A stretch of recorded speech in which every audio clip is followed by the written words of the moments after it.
श्राद्ध पक्ष की दशमी, एकादशी और द्वादशी, इन 3 तिथियों पर एक रोटी में थोड़ा सा मीठा रखकर सोमक पितृ का नाम लेकर यदि गाय को खिला दिया जाता है, तो अगर कोई पूर्वज प्रेत योनि में भी पड़ा हुआ होता है, भटक रहा होता है, जिसको पिंड नहीं मिला, जो अचानक मर गया होता है, अधोगति में चले गया होता है, उस जीव की मुक्ति दशमी श्राद्ध पक्ष की, एकादशी श्राद्ध पक्ष की और द्वादशी श्राद्ध पक्ष की, ये 3 दिन सोमक पितृ का नाम लेकर रोटी में, पूड़ी में मीठा रखकर अगर गाय को खिला दिया जाता है ये 3 दिन तक, तो वो पितृ कभी भटकते नहीं है, उनको मुक्ति प्राप्त हो जाती है, मोक्ष में। पितृपक्ष को हम समझे। किसी ने कहा नखून मत काटना, किसी ने कहा नया कपड़ा मत लेना, पितृपक्ष में 16 दिन नए कपड़े नहीं लेना चाहिए, कोई कहे ये नहीं करना चाहिए, कोई कहे मकान का मुहूर्त, कोई कहे ये मुहूर्त, कोई कहे वो मुहूर्त, कोई कहे अच्छा काम करने के लिए मत जाओ, अच्छा मंगल कार्य के लिए आगे मत बढ़ो। शिव महापुराण की कथा कहती है कि पितृ बुरे नहीं होते हैं,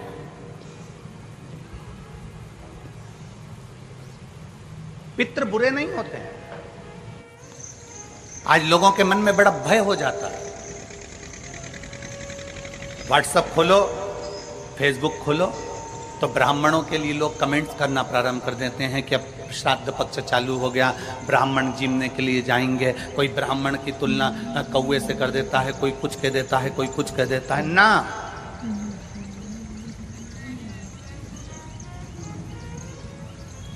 गायत्री करने वाला ब्राह्मण, वेद पाठ करने वाला ब्राह्मण, संध्या करने वाला ब्राह्मण की तुलना किसी साधारण से नहीं होती, उसकी तुलना तो स्वयं नारायण और ब्रह्मा से होती है, स्वयं नारायण और ब्रह्मा से होती है।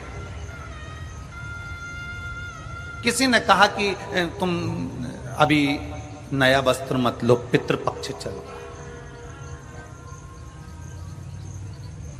नया काम मत चालू करो, पितृपक्ष चल रहा है। श्राद्ध का मतलब क्या है? श्राद्ध का मतलब है आपकी पूर्ण श्रद्धा, आपका पूर्ण विश्वास, आपका पूर्ण भरोसा, पूर्ण श्रद्धा, पूर्ण विश्वास, पूर्ण भरोसा।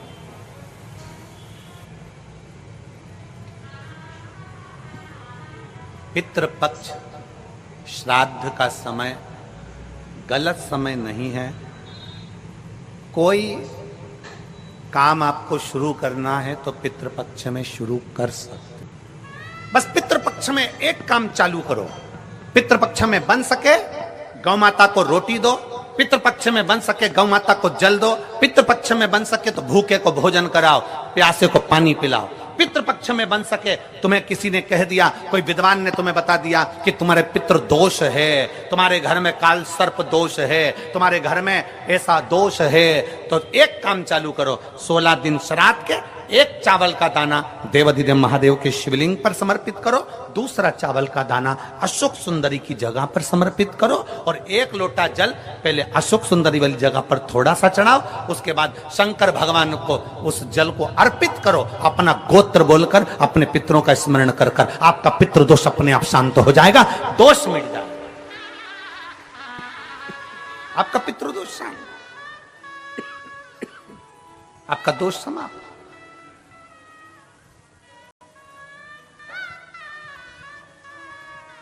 एक चावल का दाना शिवलिंग के ऊपर, एक चावल का दाना अशोक सुंदरी के ऊपर। और जल कहां चढ़ाना है? पहले जम के बोलो जरा, आवाज नहीं आई, जम के बोलो जरा, अशोक सुंदरी की जगह। और फिर जल कहां चढ़ाना है? शिवलिंग के ऊपर, शंकर बाबा क्या बोलकर? अपना गोत्र। जिसको गोत्र नहीं मालूम उसको एक चीज मालूम होना चाहिए, शंकर का नाम, श्री शिवाय नमस्तुभ्यम, ओम नमः शिवाय, नमः शिवाय, गौरी शंकर। शिव महापुराण की कथा कहती है, दक्ष प्रजापति के पुत्रों को देवऋषि नारद ने भजन में लगा दिया। एक बेटी हुई जिसका नाम था स्वधा। क्या नाम है उसका? जम के बोलिए जरा, स्वधा। जितने लोग कथा सुन रहे हैं आस्था चैनल पर, पंडाल में, फेसबुक, यूट्यूब पर, तर्पण शिव महापुराण में इस नाम का उच्चारण 5 बार आप लोगों को करना है। ये स्वधा दक्ष प्रजापति की बेटी है और पितरों की धर्म पत्नी है।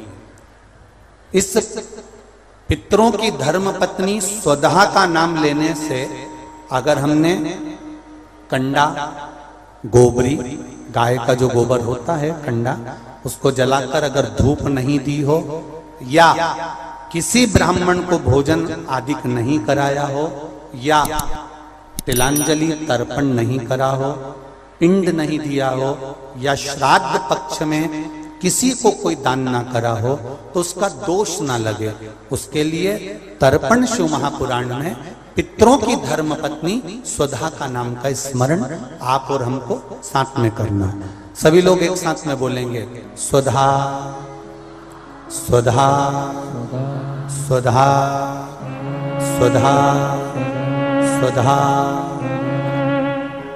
बस ये 5 बार जो उच्चारण आपने पितरों की धर्मपत्नी स्वधा का करा है, जिस समय पर पितृलोक से आर्यमा देव के साथ में हमारे यहां पर आते हैं। और मेरा बहुओं से निवेदन है, बेटियों से निवेदन है, माताओं से निवेदन है, मान लो आपको कोई ब्राह्मण देवता ने कहा कि आपके यहां पितृदोष है,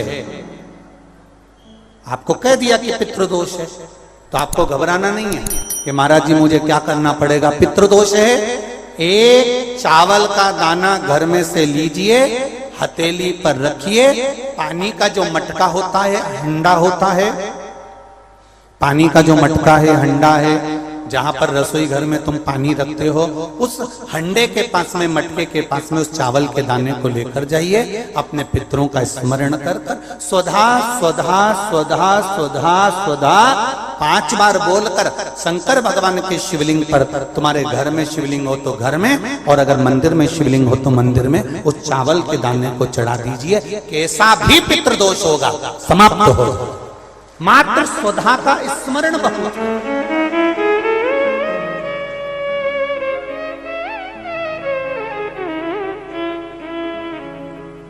हम तो उनसे भी कहेंगे जिनका बार बार एक्सीडेंट होता हो, जो बार बार गिरते पड़ते रहते हो, बार बार एक्सीडेंट होता हो, बार बार उनको चोट लगती हो, बार बार, और उनको भी कहेंगे जिनको सर्दी की बीमारी या दमे की बीमारी या श्वास की बीमारी, उनसे भी कहेंगे कि श्राद्ध पक्ष में एक चावल के दाने का प्रयोग स्वधा नाम से अवश्य करें। चलने में दम नहीं भराएगी, श्वास नहीं भराएगी। और दूसरा, जो सर्दी का जिसको कोटा होता है, बार बार सर्दी हो जाती है, निमोनिया हो जाता है, कफ बना रहता हूं, उनके लिए भी स्वधा नाम का स्मरण। महाराज स्वधा नाम का स्मरण। दक्ष प्रजापति के घर में बेटी का जन्म हुआ जिसका नाम था स्वधा। स्वधा का जन्म लेते ही स्वधा श्वेत वस्त्र को धारण करती थी।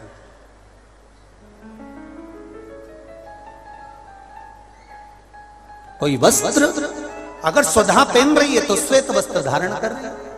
एक दिन माता प्रसूति ने स्वधा को बुलाया, स्वधा आप इधर आओ।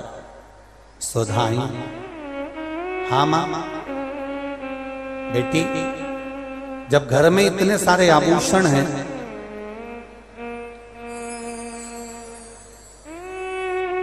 और घर में इतने सारे आभूषण जब रखे हुए हैं तो तुम उन आभूषणों को धारण क्यों नहीं करते? उन आभूषणों को क्यों नहीं पहनते?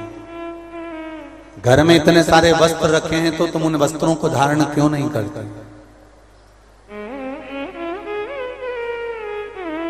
स्वधा कृति है मां।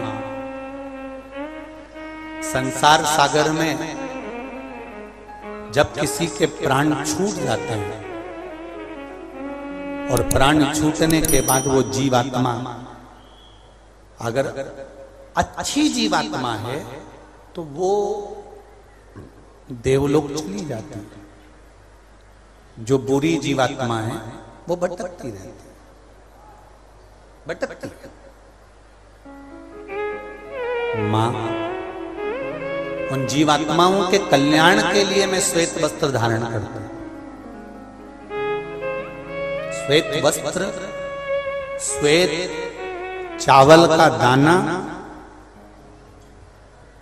श्वेत दूध, श्वेत दही, श्वेत शकरखंड, श्वेत पुष्प, श्वेत जनेऊ, श्वेत वस्त्र, ये मेरे शंकर भगवान को अति प्रिय लगते हैं। उसका कारण है कि उनको पितरों को मुक्ति देना पड़ती है, पितरों को मोक्ष देना होता है। आज एक प्रश्न किसी ने सीहोर ऑफिस में भेजा है कि गुरुजी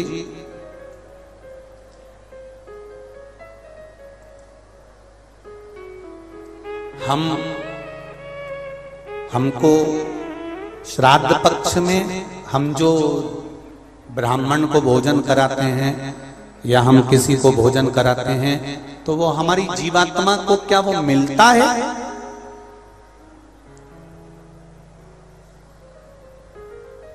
क्या विचार है भाई? अशोकनगर वालों बोलो जरा जल्दी से। प्रश्न भेजा है किसी ने।